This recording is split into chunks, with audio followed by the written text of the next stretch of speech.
Bonjour tout le monde, c'est Christian Tasson et Hervé. Donc là, je suis au Bréchard. Donc là, à 15h21, j'ai eu une micro-coupure avec EDF. Donc, une heure après, je me suis aperçu en consultant le routeur. Donc là, en gros, je suis vite monté au Bréchard. Donc, j'avais dû passer pour remettre à zéro la colonne 2. J'ai désamorcé la conduite. Là, j'ai réussi à ramasser la conduite. Les bouts d'eau sont arrivés dans ma réserve. Là. Donc là, j'ai déjà enlevé la bombe parce que la bombe s'est désamorcée. Mais là, le gros souci que j'ai, c'est que j'arrive pas à resynchroniser. Donc, je pense que il faut que j'aille au réservoir. Donc là, je vais faire avec vous. Donc là, je vous montre. Donc là, je monte du pack. Donc là, j'ai la conduite en haute pression. Donc là, j'ai 4 barres à la soupape de sécurité. Donc là, ça c'est un anti-PDG et une soupape qui s'ouvre à 4 barres. C'est une soupape en 1 10. Et là, en gros, là, ici, au niveau du bréchard, donc là, je vais ouvrir ici, fermer, remettre à zéro, donc à cet endroit-là, je descends au réservoir, parce que là, en gros, mon souci, c'est que je pense qu'il y a eu un déboîtement. J'ai fait 70 watts dans mon leader, il est fait en défaut sur moi. Je suis pas passé au réservoir quand ma conduite est en avant, quand la cabine est en avant, parce que malheureusement, ça fait peur, parce que la cabine elle est vraiment en survitesse. Donc voilà, je coupe les étages. J'ai fermé l'ouverture du tas et on a une situation, donc là ça va visser un peu. Donc là je vais d'abord ici, donc là on voit la même chose simple, je tape sur la pression. Voilà, hop, ça y est, la pression est passée. Voilà, donc là la pression est bien passée. Là je baisse ici. Voilà, je baisse ici, je ferme là. Je fais le montage de 1 à 0. Voilà. Donc là ma colonne est à 0. Plus pression à cet endroit-là. Là, j'ai plus de pression. Là, j'ai remis la bombe et le problème va faire aussi que je retourne en glisser. Donc là, allez, je monte, je descends. Je remonte là, voilà. Donc là, je prends la descente. À tout de suite, je ferme le bréchage. Donc là, j'ai commencé à descendre. Donc là, sur la bosse, on a le bréchage. Donc du captage au bréchage, on a 1,3 km, 1,2 km je crois, avec 122 mètres de chute. Et puis là, par la descente, là, pour aller au réservoir, donc on a quasiment 2 km de conduite. Donc on passe par les pistes et puis après on remonte un petit peu pour arriver au réservoir. Et là, en gros, j'ai 173 mètres de chute brute et en gros, j'ai une conduite en PN16. Donc pour les puristes de l'hydroélectricité, eh ben, théoriquement, comme toute centrale hydroélectrique, on a une vanne de pied. Donc cette vanne de pied coupe la génératrice. Mais là, je ne peux pas me permettre de faire ça parce qu'en fait, j'ai une conduite de pression nominale, 16 bars. Et là, en fait, ça partirait en coup de bélier, je casserais toute la conduite. Donc c'est pour ça que là, pour l'instant, je m'auto-brécharge. Et j'ai déjà tous les composants. En gros, pour vous expliquer, j'ai toutes les fournitures pour faire le travail. C'est juste une question de temps, voilà. Et juste depuis le 8 novembre, on n'avait pas eu de désynchronisation avec Enedis. Donc pour tout vous dire, j'ai passé l'hiver à surveiller, mais sans désynchronisation. Et là, là on est fin mai, début juin, voilà, on est 2 juin. Et ben voilà, donc résultat, on a des micro-coupures. Comment l'expliquer, je sais pas. Mais en tout cas, moi, ça m'embête un petit peu. Donc effectivement, plus tard, là, je consulte mon onduleur avec le SN et mon petit routeur. Donc là, j'ai vu que je produisais plus rien. Donc ça s'était désynchronisé. Mais plus tard, on aura un joli petit automate avec l'aide de Gérald de Brûlant. Et voilà, donc un petit automate cruisé avec des vannes motorisées que j'ai déjà. Je voulais les synchroniser avec des récepteurs Wi-Fi, mais malheureusement, je cours après le temps. Et voilà, donc là, effectivement, j'aurais pu mettre une vanne en 2 pouces, décharger la conduite par la vanne au lieu que ça passe par la turbine. Et c'est la solution pour protéger la turbine et redémarrer à distance. Donc je pense qu'il va falloir que je m'y attelle, il va falloir que je prenne une petite demi-journée pour faire le boulot. Donc voilà, allez, je vais vite au réservoir et je vous montre au réservoir, on va voir ce qui se passe. Mais moi je pense qu'à mon avis, il y a eu quelque chose, il y a eu de la casse, là, je sais pas, on va voir. Donc voilà, donc là je suis devant le château d'eau, donc là c'est le château d'eau de décantation et là c'est le château d'eau réserve à incendie. Donc en gros ici, on a 400 mètres, moi je turbine le trop-plein, plus tard je turbinerai dans le réservoir de décantation. Donc voilà, donc là je rentre, on regarde, donc là j'entends cracher, donc je pense qu'à mon avis il y a une fuite.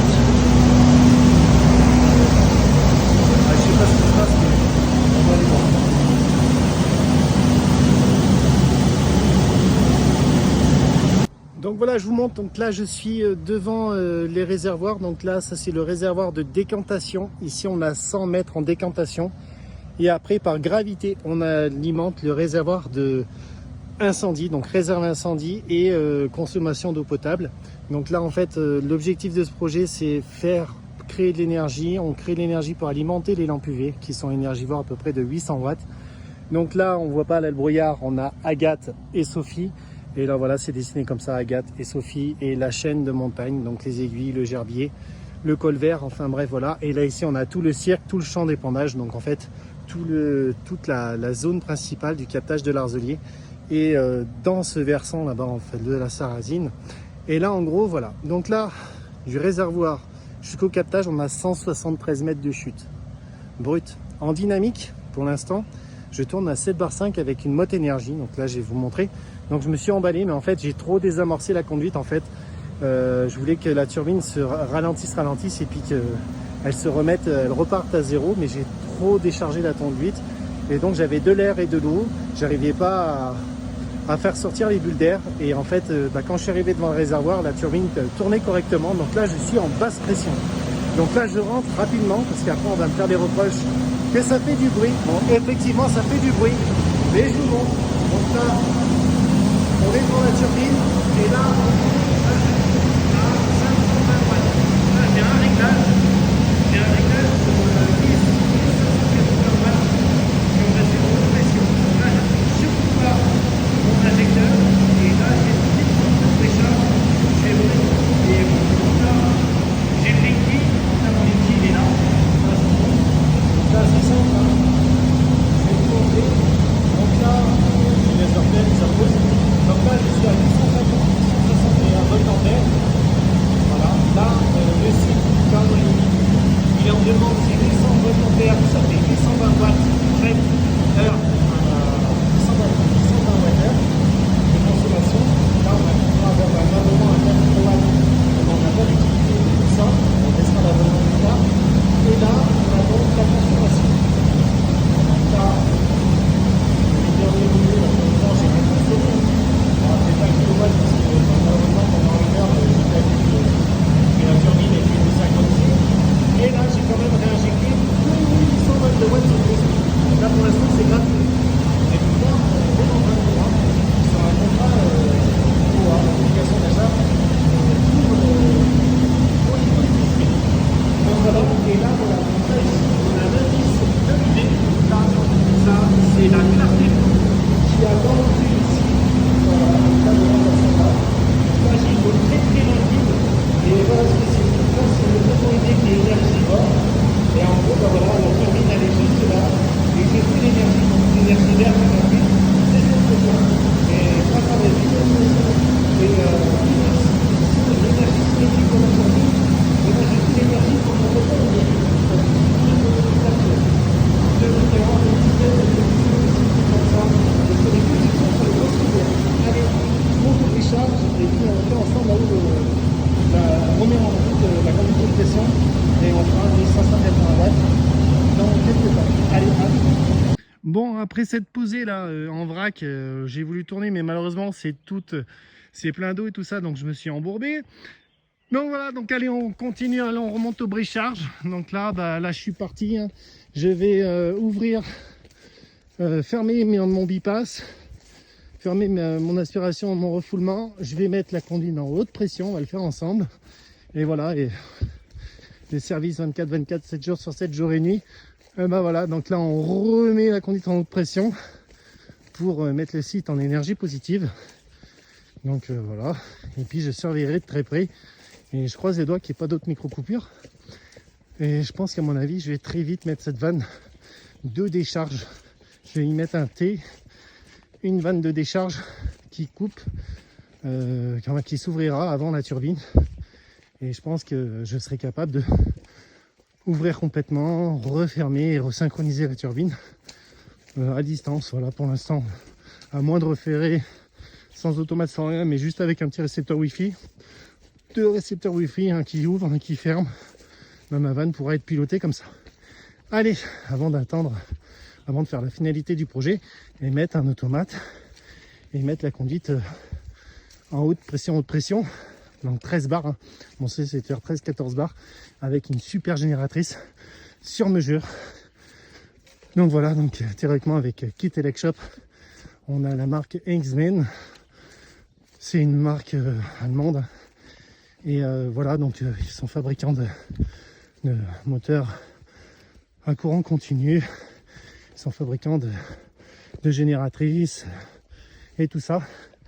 Et ils peuvent me la calibrer sur mesure. Donc là, pour l'instant, j'attends le retour du bureau d'études pour les caractéristiques données. Voilà, allez, je vous dis au brise-charge. Ça y est, donc là, je suis au brise-charge. Donc là, j'ouvre. Donc là, je suis en basse pression. Donc là, on a donc le brise-charge. Donc là, vous avez la conduite. Elle revient à zéro. Donc là, mon bypass, il est fermé. Donc là, on a un trop-plein qui se fait. J'avale pas tout. Là, en basse pression, je suis à 4 bars sur ma génératrice et je fais 580 watts.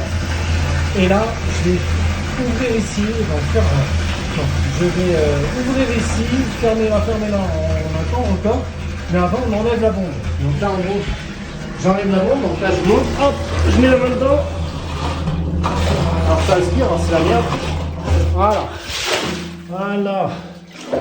Donc là, je vide la cuve, je vais essayer de ne pas faire entrer d'air.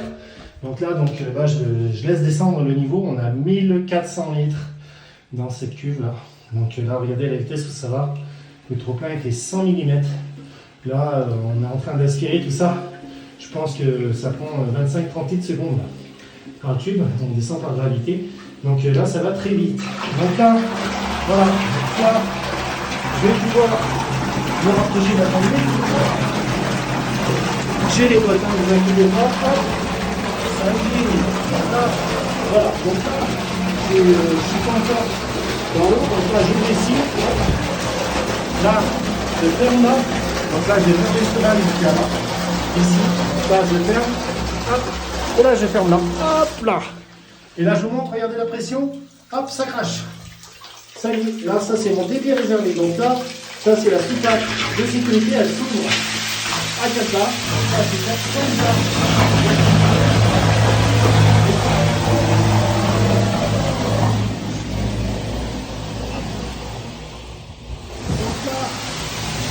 Là, je suis en haute pression.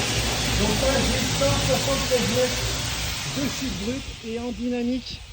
Donc là, j'ai le captage, il est tout là-haut. J'ai 122 mètres de chute pour arriver au brise-charge. Et du brise-charge jusqu'au réservoir en face là-bas, j'ai 54 mètres de chute. Et là, en gros, sur 173 mètres, je tourne à 6 bar 6. Et je fais, donc 6 bar 6, c'est le réglage de mon injecteur.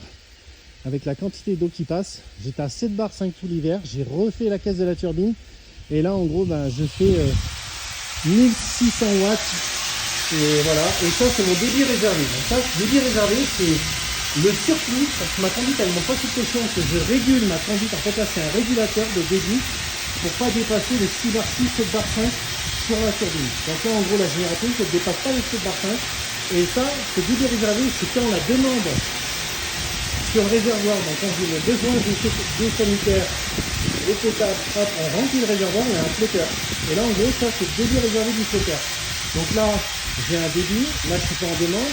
Et si demain ou dans une heure on peut avoir de la demande, les gens ouvrent les robinets chez eux, hop, j'ai plus d'eau qui coule là, mais j'ai toujours la production. Donc là j'ai une quantité d'eau, donc là le captage je ne le connais pas. Donc là je pense que j'ai du trop plein, je dois être sur le captage, je dois tourner peut-être à 15-20 litres secondes. Mais malheureusement c'est la conduite qui est trop petite. Mais voilà, donc continue le projet. Je vous dis à très bientôt et merci de me suivre. Merci de me mettre un pouce vers le haut. Je continue, donc là j'ai une vidéo à la volée. Pour l'instant j'ai pas trop le temps. Je m'en excuse pour ceux qui ont des choses à redire. Donc c'est comme ça.